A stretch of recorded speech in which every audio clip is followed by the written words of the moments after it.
The following talk was given at the Insight Meditation Center in Redwood City, California. Please visit our website at audiodharma.org.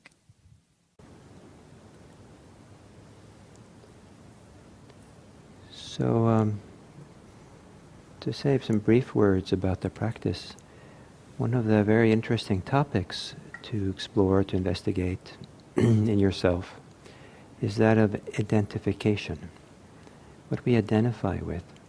And that's a huge topic, and it focuses on many different areas of our life, many different things. And we could talk for hours about this topic in different perspectives. But what I was thinking about this morning was when something occurs, something exists, and we believe that we are that thing, or that we somehow that we operate in the middle of it, through it.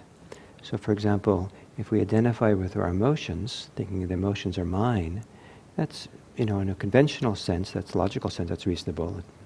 If I'm happy, I'm not saying you're happy, maybe you are, but it's nothing to do, if I'm angry, I'll take responsibility. I don't expect you to be responsible for my anger. It's my anger in a sense. But to identify with it in this Buddhist way is to kind of think, oh, this is me.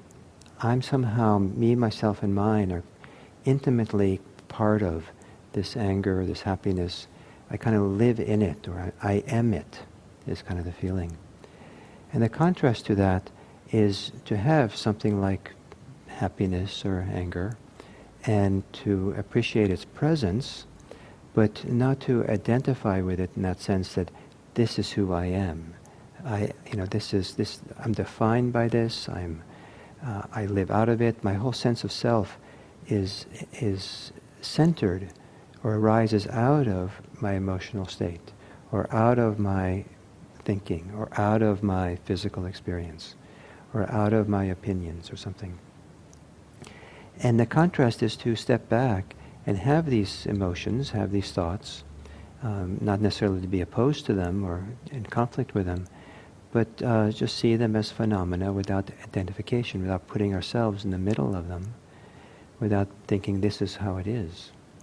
And I think it's most poignant, with emotions, because people don't even know they're identified with emotions, but everything they do and they say, and everything, the way they see the world, is through the filter of how they're feeling emotionally. So in a sense, they're identified with it. The contrast would be to kind of have maybe lots of space. If you identify with it, it's like your whole space is defined by the identification. But if you have lots of space of awareness that's much bigger than the emotion, then you can have the emotion, but it's not you, it's just part of you, or it's an aspect, or you're not identified with it. It's phenomena there that you can look at and relate to respectfully.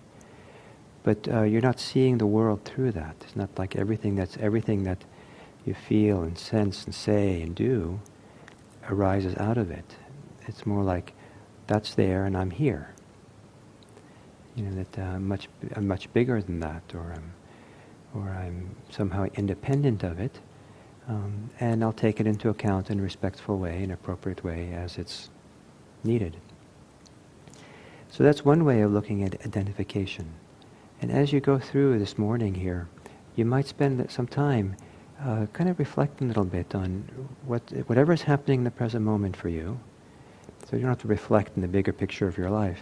But in the present moment, as you go through walking meditation, sitting, as you stand in line for the bathroom or something, are there ways in which you're identifying with your experience this way, where somehow your whole worldview comes out of what you identify with, as opposed to your worldview comes out of a great sense of space, and everything else fits into that space as part of it, but it's not it.